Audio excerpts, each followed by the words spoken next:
Pria ini bernama Kudo. Dia adalah polisi detektif di wilayah Aihara, Jepang. Malam itu pada tanggal 29 Desember, ketika sedang menyetir, Kudo dapat telepon dari komandannya. Komandan mengabarkan kalau kasus suap di kantor mereka sudah ketahuan pihak kepolisian pusat. Mendengar kabar barusan, Kudo sangat frustasi. Saat telepon ditutup, dia dapat telepon lagi dari istrinya. Istrinya memberitahu kalau ibu Kudo baru aja meninggal dunia. Kudo pun syok sampai tak fokus menyetir.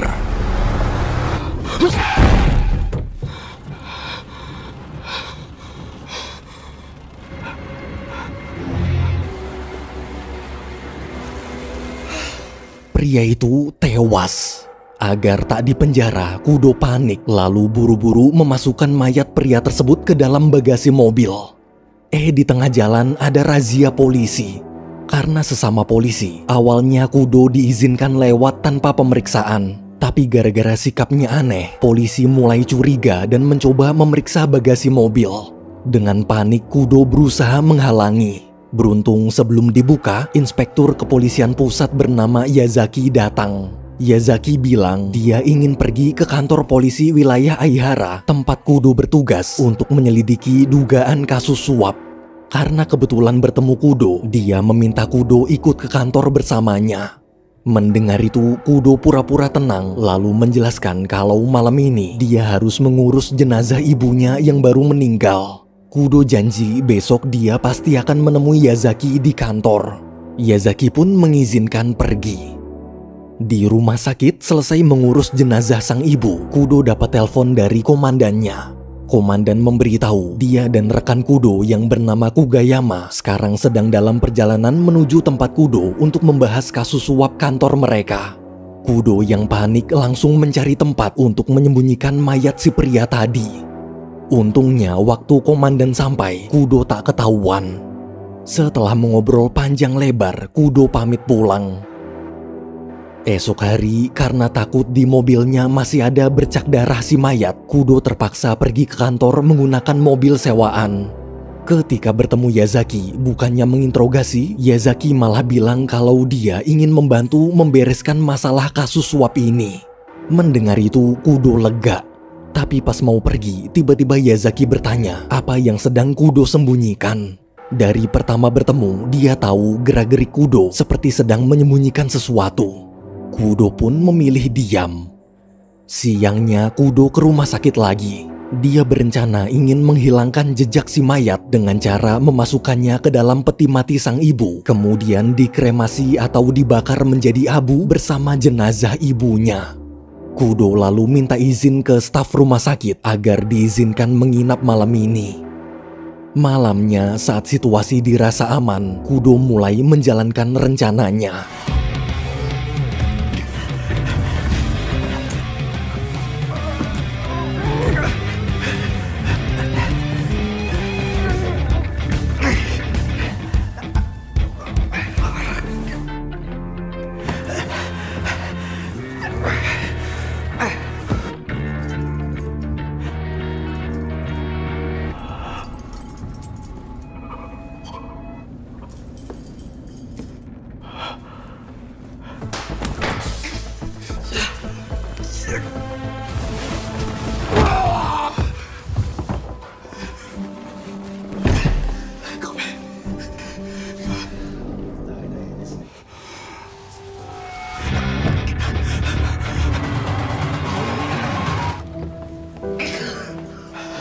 Rencana berhasil. Tengah malam, teman ibu Kudo yang bernama Senba datang melayat. Senba ini adalah pimpinan geng Yakuza. Waktu mengobrol, Senba menawarkan pekerjaan mencari seorang buronan bernama Oda. Ia tahu saat ini Kudo sedang butuh uang untuk membayar hutang. Senba menjelaskan ada satu kuil di dekat hutan yang sering dijadikan tempat pencucian uang para petinggi negara. Uang-uang itu disimpan di brankas besar di dekat makam yang hanya bisa dibuka dengan 2 sidik jari, yaitu sidik jari Oda dan salah satu petinggi kepolisian. Sayangnya saat uang itu ingin diambil, Oda malah menghilang. Mendengar tawaran Senba, Kudo menjawab mau. Besoknya di kantor, rekan-rekan Kudo melapor kalau mereka sedang bersiap-siap ingin menangkap seorang buronan gembong narkoba bernama Oda. Waktu melihat foto Oda, Kudo kaget. Ternyata Oda adalah pria yang kemarin malam tewas dia tabrak. Kudo pun mencoba bersikap normal dan ikut bersama rekan-rekannya. Ketika sampai, Kudo panik. Ternyata lokasinya di jalanan tempat dia menabrak Oda. Saat Kugayama menyuruh memeriksa CCTV, Kudo makin panik. Waktu sedang menganalisa rekaman CCTV, Kudo ikut menonton. Dalam hati dia sangat takut kejadian tabrakannya ketahuan. Untungnya karena kualitas videonya burik, mereka jadi tak bisa melihat dengan jelas. Selesai memeriksa TKP, Kudo pergi ke upacara pemakaman sang ibu. Di parkiran mendadak Yazaki menelpon. Tanpa basa-basi, Yazaki bilang dia tahu Kudo telah membunuh Oda. Mendengar itu, Kudo pura-pura tertawa sambil terus membantah. Tak lama kemudian, Yazaki datang dan langsung memukuli Kudo. Setelah puas menghajar, Yazaki berkata, sekarang dia sudah menyandera anak Kudo. Jika sampai jam 5 sore ini mayat Oda tak diserahkan, maka dia akan membunuh anak Kudo. Tanpa disadari, orang-orang yang akhir-akhir ini Kudo temui saling berhubungan. Petinggi polisi yang sidik jarinya bisa membuka pintu brankas ternyata adalah Yazaki. 3 hari lalu atau sehari sebelum Oda tewas tertabrak, Yazaki dapat kabar kalau Oda telah berkhianat dan ingin membobol brankas sendirian. Kepala polisi pusat lalu meminta Yazaki bergegas mencari Oda. Sebenarnya, kepolisian pusat diam-diam sering melakukan pencucian uang yang jumlahnya jauh lebih besar dibanding kasus suap di kantor Kudo. Setelah dapat tugas dari kepala polisi, karena kebetulan besok Yazaki ingin menikah, dia lalu meminta bantuan Senba untuk mencari keberadaan Oda. Keesokan harinya di tanggal 29 Desember, ketika Yazaki sedang mempersiapkan acara pernikahannya, ada staf wanita datang meminta cap tangan Yazaki untuk dijadikan souvenir. Siangnya di tengah acara pernikahan, ada staf lain meminta cap tangan lagi. Yazaki pun sadar dia telah dijebak. Selesai acara, Oda menelpon dan menjelaskan karena untuk membuka brankas harus menggunakan sidik jari mereka berdua, jadi dia terpaksa menjebak Yazaki. Sebenarnya staf pertama yang meminta cap tangan Yazaki tadi adalah anak buahnya. Sekarang sidik jari Yazaki sudah dia salin di sebuah kartu. Saat telepon ditutup, kepala polisi yang dari tadi mendengar obrolan mereka pun marah. Ia lalu memerintahkan untuk segera mencari Oda secepatnya sebelum brankas dibuka. Setelah kepala polisi pergi, Senba menelpon dan memberitahu dia berhasil menemukan tempat persembunyian Oda.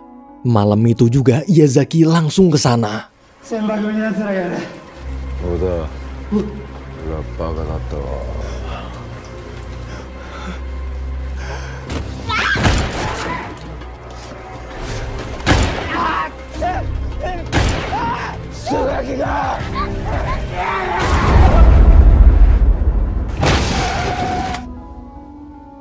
Oda tertabrak.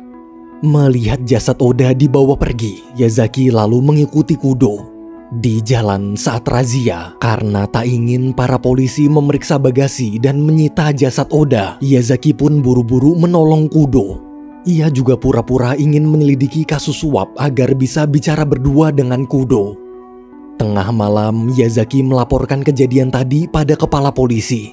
Mendengar cerita barusan, kepala polisi marah besar. Ia terus memukuli dan memaki-maki Yazaki. Karena sudah sangat muak, Yazaki balik menghajar kepala polisi hingga tewas.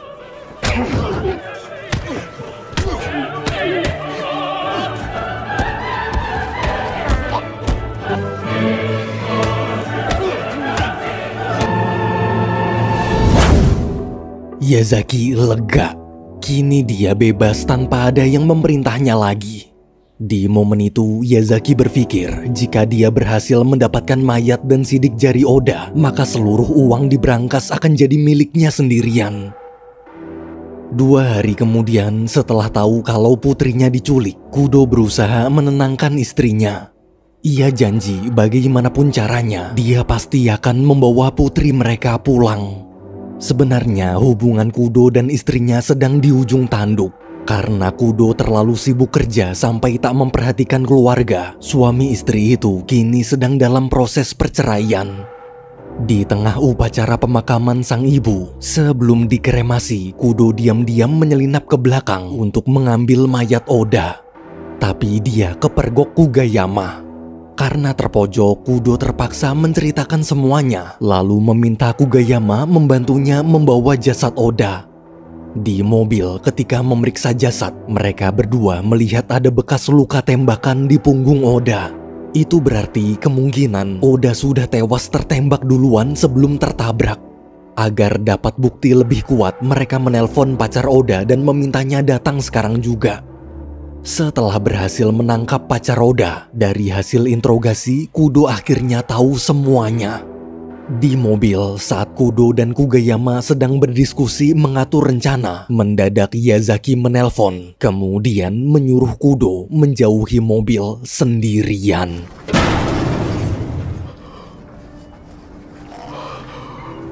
Kudo sangat syok. Yazaki lalu mengancam jika berani macam-macam lagi, maka dia tak akan segan-segan membunuh putri Kudo. Dengan frustasi, Kudo segera memotong jari Oda, mengambil kartu salinan sidik jari Yazaki, kemudian membawa jasad Oda pergi. Sebelum ke tempat Yazaki, dia menemui Senba terlebih dahulu untuk meminjam senjata.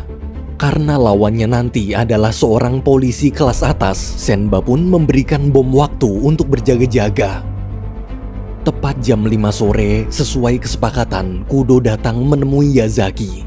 Sebelum menyerahkan jasad Oda, Kudo diam-diam mengaktifkan bom waktu.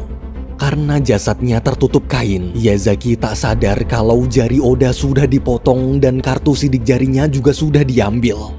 Tanpa curiga sedikit pun, Yazaki menyuruh memasukkan ke dalam mobil.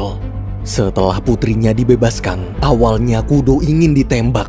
Tapi Kudo bilang dia sudah mengatur, bila dia mati maka Senba akan membongkar semua kasus ini. Mendengar itu, Yazaki akhirnya melepaskan Kudo. Sebelum pergi, Yazaki menawarkan daripada jadi polisi yang gajinya kecil, lebih baik Kudo bergabung dengannya. Jika berhasil, mereka berdua bisa kaya raya. Namun Kudo menolak.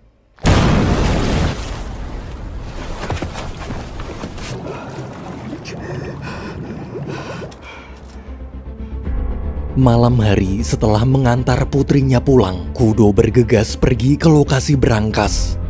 Waktu pintu ruangan berangkas terbuka, dengan rakus, dia langsung memasukkan uang-uang haram di sana ke dalam tas. Namun seketika Kudo terdiam. Dia sadar sebesar apapun jumlahnya, uang haram ini tetap tak akan bisa membuat hidupnya bahagia. Saat ingin mengembalikan uangnya, dia seperti mendengar ada suara langkah kaki mendekat. Ternyata Yazaki masih hidup.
Waktu mau pergi, dari belakang Senba muncul dan menyetrum Kudo hingga pingsan.